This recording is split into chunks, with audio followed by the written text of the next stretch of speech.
Few announcements before we get started. It's Troy Casey, certified health nut, super psycho chicken of cyberspace, your leader. Back from survival skills with Peter Bigfoot and Jan Helleson at, where were we? Superstition Mountains here in the Southwest in Arizona. Before we get to that, just wanted to give a big shout out to the Maori. The Maori are in town. They have not been in the United States for the past 4 years, and they are back in California in Topanga Canyon. You can find them at the Maori Healers on Instagram. And they'll be in Topanga the 21st through the 24th. So go see the Maori. And then we launched the wait list this past week. And so thank you everyone for your interest. Many of you guys, we got hundreds of people on the wait list. And so we are calling you and scheduling those appointments with my team. And so I look forward to talking to you. If you still want on the wait list, we are closing it this weekend. And so make sure that you get on the wait list before we close that offer. And so my new coaching program is amazing. And I built it for the last 6 months. And of course, it's something I've been working on for decades, ultimately. And so I will be coaching you guys through that program. And I'm very excited for you guys. Men only for the inaugural launch for the coaching program. Women will have access to the digital assets of the program. And once we're launched, we'll have that separate for you guys. So if you guys want any more information on that, website is always in the description box, or you can hit us over at Instagram or on Facebook as well. You guys are over at Facebook. So drop a comment in the box. Let me know where you guys are tuning in from. And I am going to get into survival school. Cody, what's happening? I'm going to get into survival school. Hey, thanks a lot, Stevie Toth.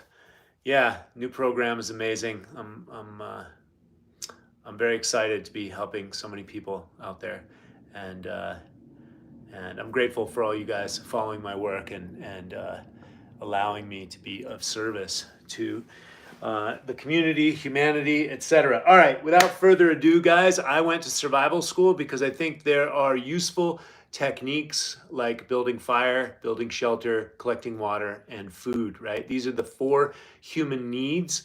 And so I talk a big game. You know, I'm for regenerative farming. I'm for rewilding. I'm for getting back to nature in all of its facets. And I am part of the matrix, right? I have been living in the major cities all of my adult life, or most of my adult life.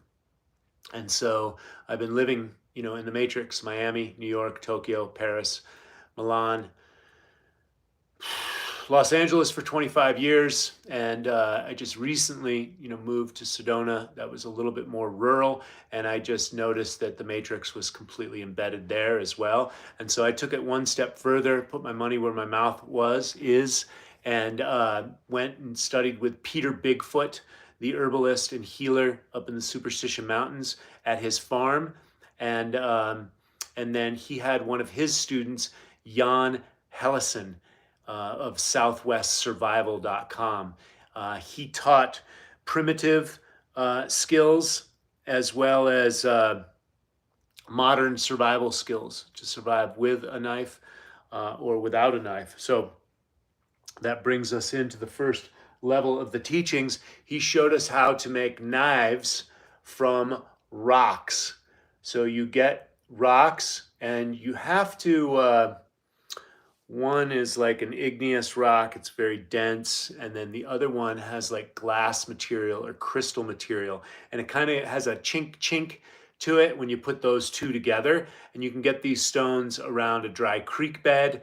And so a lot of materials are available in the dry creek beds here in the desert. So the desert's a very unique environment. You guys know I worked in the Amazon for many years as well. I didn't learn survival skills when I was down there. Just being in the jungle was transformative enough for me at the time. But with the weirdo way the world is happening right now, I think these primitive skills are essential. So if you don't have a knife and you need to start making some type of shelter or collecting water or eating food, these are the four essentials, right? These are the four human needs. Everything else is a want: water, food, shelter, and fire. And Jan has the five C's. And I don't have my notes handy, but they were collection, uh, cordage, this is cordage, string, so you can tie things together, and cordage. I'll get those for you and I'll write them in the description box. And so before we started working with our knives and teaching us how to sharpen our knives, he helped us make stone knives, these stone tools right here. And I'll exchange them. And so they're very sharp. They will cut an animal pelt. You get it at the right angle. And so it'll also cut cordage. Now, cordage is very important because you need string. He showed me that you could make moccasins, for example, or not moccasins, sandals, if you had to walk on the desert floor, or cover some amount of space. And he talked about the old cowboys, they would corral their horses so they could take a siesta. Because rest, as we've established many times over, rest is so important. So if you're out in the desert, it's hot, it's dry, it's intense. You have different weathers. It's cold at night. Sometimes there's rain. You are going to need your rest to restore and have energy for the next day. You're going to need food. You're going to need water. These things are essential for human beings to survive and thrive ultimately. And so this is material that you can put together to make shelter. So you can put,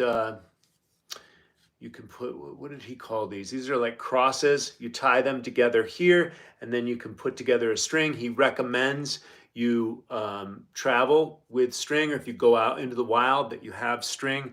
This is even thinner string right here. Cordage that you carry with you.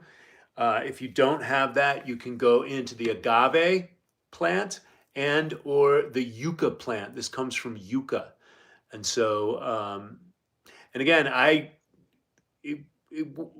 we learned, I was introduced to what was possible and how to do it. I need to practice just like a black belt. It's like I took a white belt class, right? I got in there and I saw what was possible and I saw how to do this. It's up to me to practice and implement these things as much as possible. And so if you need, you can build shelters this way. You put some of the string together here, you anchor it to another log here.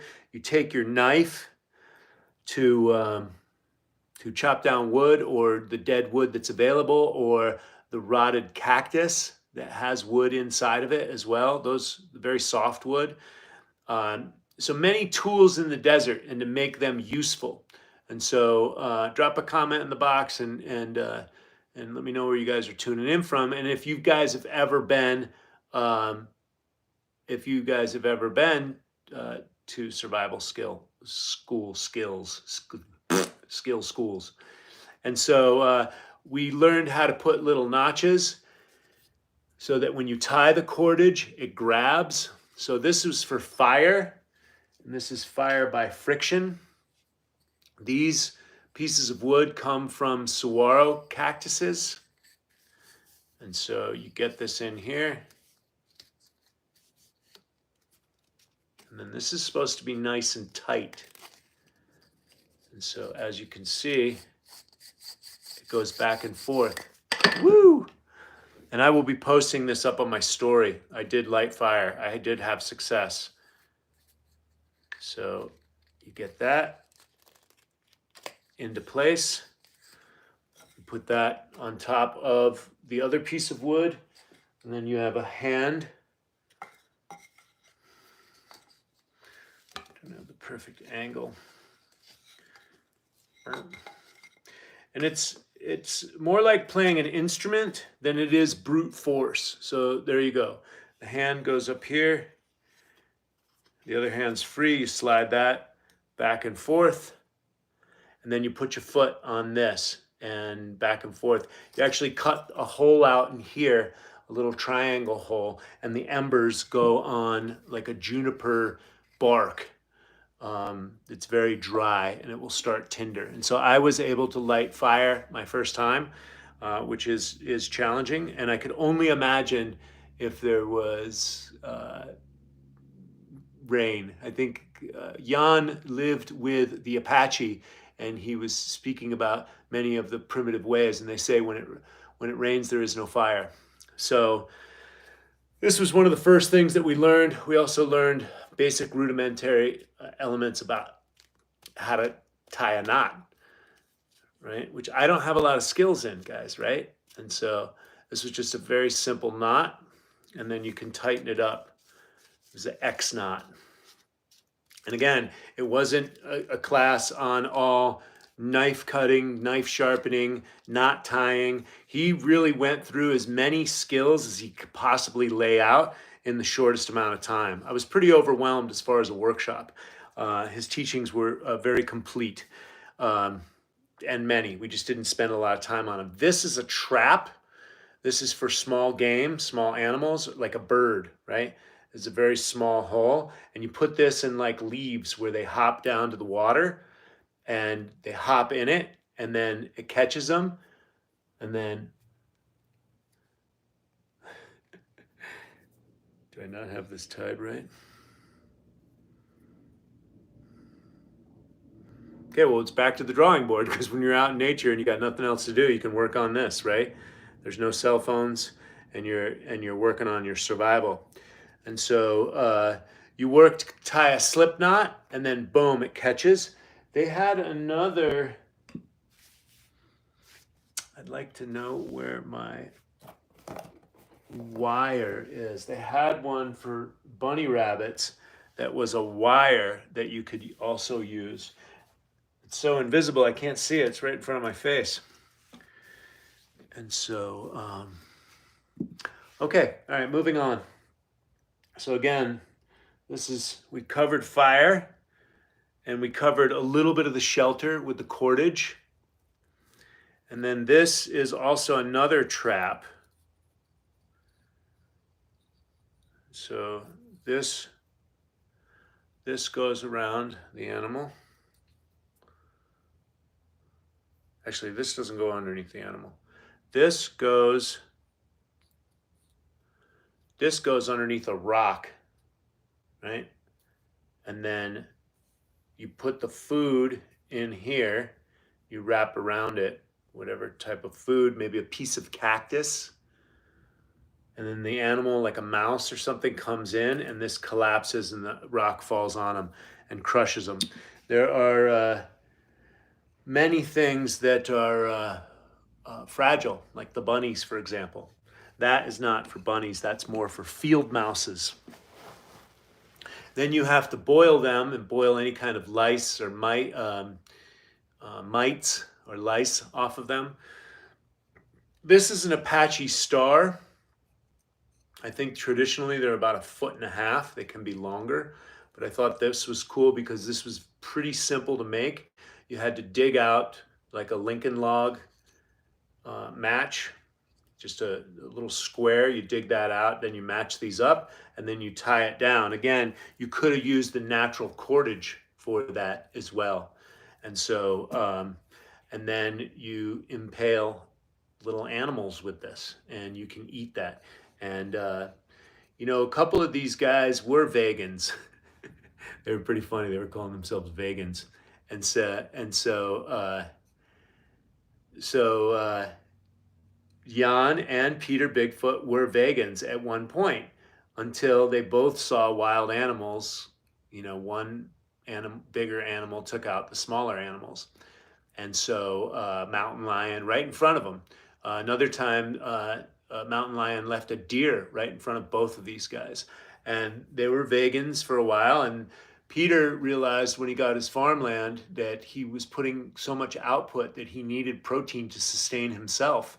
And, uh, and he was being arrogant, thinking that he could do that, but he was losing his life force. Again, I talk about this all the time, gluconeogenesis. The body starts catabolizing its own tissue to feed the brain and feed the rest of the body. And so both of those guys went through the vegan diet paradigm and came out the other side. So these guys are very respectful of nature, and we are all part of nature. We are all being consumed. Peter Bigfoot likes to say that the big ones eat the little ones, and the real little ones eat everything, right? The fungus, parasites, and bacteria. And so this is an Apache star, and so I thought that was very powerful. Now, Jan Helleson lived on the Apache. He lived on the Apache reservation. He taught school there, and he said it wasn't easy living with the Apache. They tried to get him. They tried to kick him off, and made his life really hard. And he made it through the first year, and then they accepted him into the family.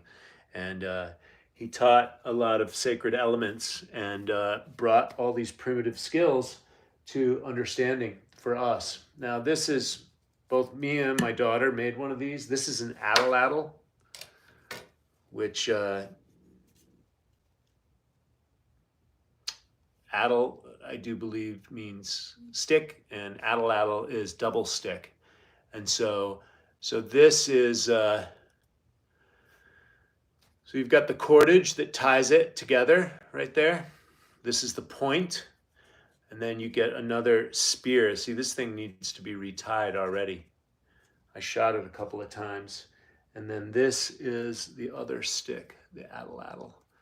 So you have to make this stick, right? And it didn't take too long to make it. And then you've got to tie it on there. And then this sticks. We got feathers to make sure it can fly straight.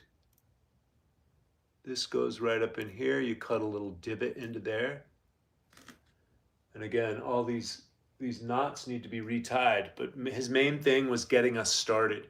And so you chuck this, and the fulcrum from the other stick throws it 4 times the strength of what you can do. These things they used to kill mastodons with these, giant elephant-like creatures. And then finally, this is some water. This is some water collection device. This comes from the agave plant.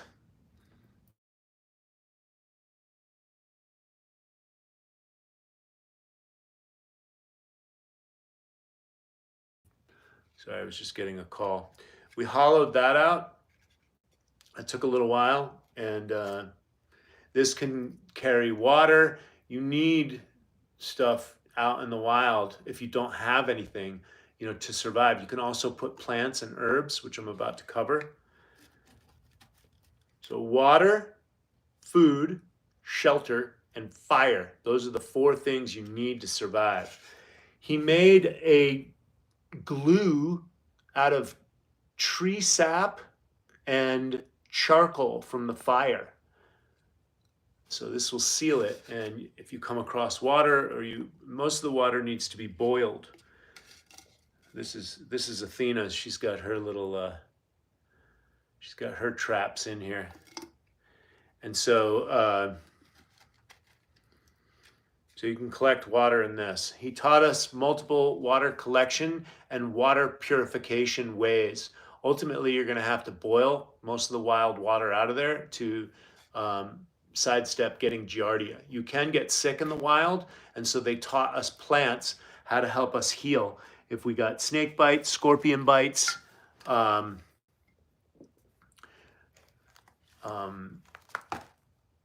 poison water, you can put mugwort and or mugwort, I think. Taught us about horehound, rosemary. And also, if you get burned or a snake bite, you can cut open a barrel cactus and it's like hamburger meat in there. Again, you're going to need some kind of tools to get in there, or a machete, or an axe to get inside the barrel cactus. And inside the barrel cactus, I'm going to pull one of these needles for you guys one day. Actually, I have a barrel cactus out in my yard. But the barrel cactus looks like a rattlesnake. It curls up at the end. It's got a little barb on it. The colorings are, and it's got ribs on the back of it, just like the snake. And so the doctrine of signatures of that, I should have taped it in here. I had one and it fell off into the creek. And so, but the doctrine of signatures was profound. So the doctrine of signatures is a plant that has a signature of what it's good for. I'll show you a perfect example for the desert willow, which is right here. The doctrine of signatures, see that thing? Looks like a spike that can puncture you, or a big nail. And the desert willow leaves function, it heals puncture wounds. And there's not too many things in nature that will heal from something that punctures you.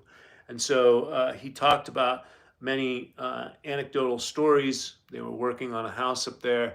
They were working with some lumber. It had a nail. His friend kneeled on it, and it went through all the ligaments and tendons in his knee, and it was infected. And he packed this poultice on from the desert willow, crushed up these leaves, and then made a wet poultice and just packed it into the hole, and it healed it. And so again, look at that. Look at that. Look at that needle. It looks like a nail or something. And so that is the doctrine of signatures. So the doctrine of signature on the barrel cactus, the little needle resembles a rattlesnake. The way the rattle sticks up, it's got a little barb on the end of it, and the rattle usually sticks up, and the ribs on the back of it. So I'll show it to you guys again. And so you take the meat out of that. Basically, you got to hit into it with a hatchet, because these cactuses are dangerous, right? And so getting that cactus material on the snake bite will heal the snake bite. This is the way they used it to heal in the Southwest for eons, right? Before hospitals, doctors, and what we have now. And he's helped heal snake bites many times over with these remedies. And also the prickly pear cactus is also useful. And you take 2 stones and you try and get them like sandstones, so they're rough. And so this will take out the teeny weeny hairs that are also cacti spires, very tiny ones, and they can get in like fiberglass and they hurt a lot. And so you take 2 rocks while it's on the plant and you get the spikes off of it, and then you can cut it with your knife and then cut it out in the middle, and it will heal sunburn, snake bites, spider bites, any kind of skin issues or skin infections. They're like miracles, these plants. And those cactuses, these cactuses are like healing pharmacies. He talks about sunburn when he's had students out there before, and it's healed sunburn. And so very useful. And then he went through the plants. The willow bark is used for flexibility, so for inflammation. Antibiotics, it relieves a fever. It's good for arthritis. This is the willow tree. You probably know what a willow tree is. The desert willow is not classified as a willow tree. And so it's just called a desert willow because it looks like a willow tree. Some other plants, camphor. It's good for cracked feet. It's like a tiger balm. It smells like a tiger balm.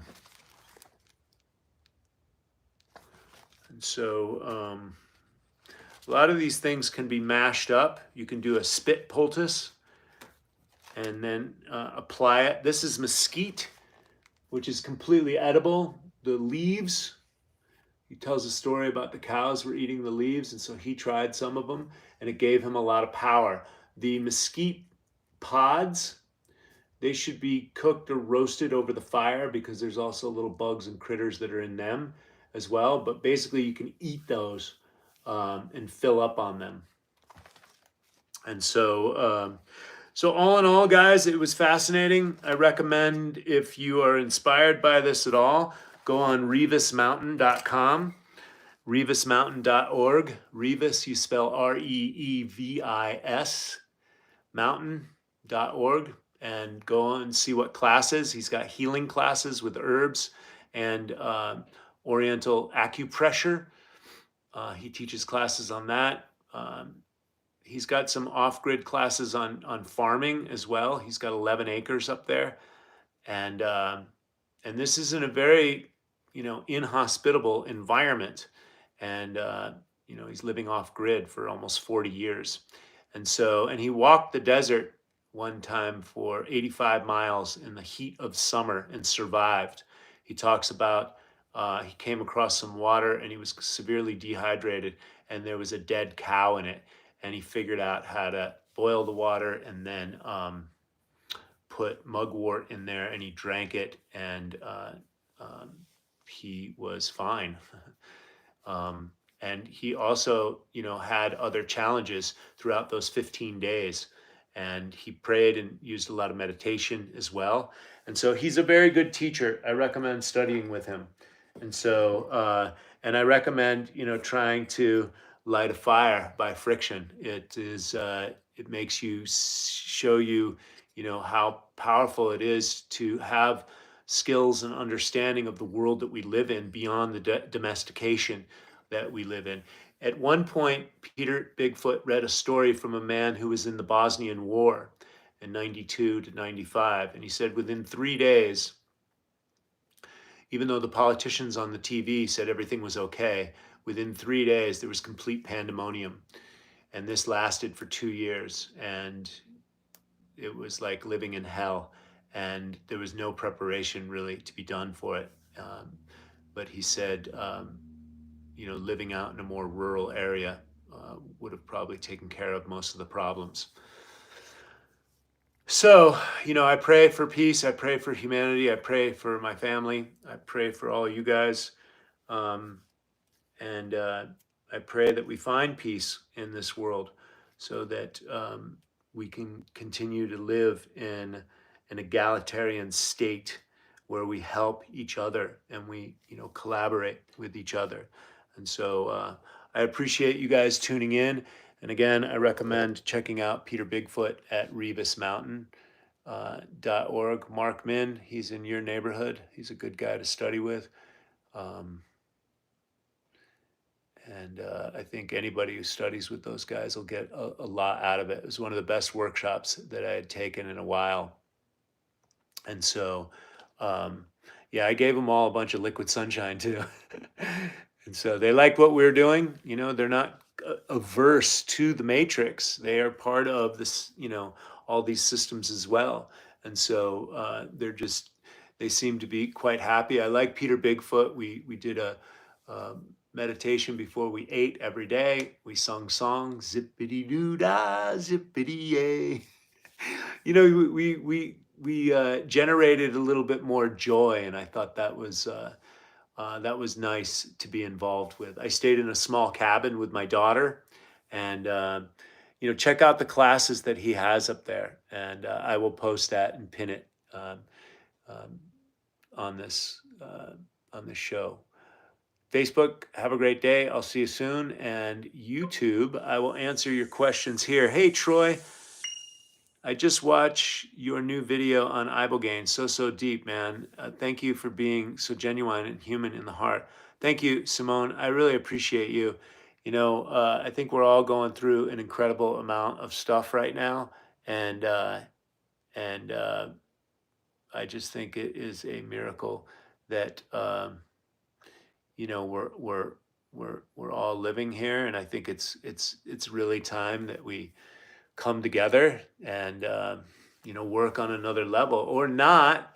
I mean, we could just go into, you know, how many wars and revolutions have we fought? How many, you know, what does it take us to evolve our DNA while we're dealing with the onslaught of AI and materials that have detrimental effects on our DNA? And so, do you do self inquiry meditation? I do Vipassana meditation, and um, I just deal with what is. I do meditate and pray a lot. And so I do a lot of self inquiry, but I guess I don't know what level of self inquiry. Maybe you go down a rabbit hole or something. I try and do as much least thinking as much as possible and just be in touch with the sensations of my body so that I can be neutral and equanimous with what is, because what is always affecting our neurology. We are transmitters and receivers, so we're always taking in information. So the more balanced and neutral I can be, the more of service that I can be. And so cutting, combustion, cordage, container, and cover. Nice. I love that. Combustion. That's correct. Thank you, Teresa. Yes, that is the 5 C's for survival. And so, yes.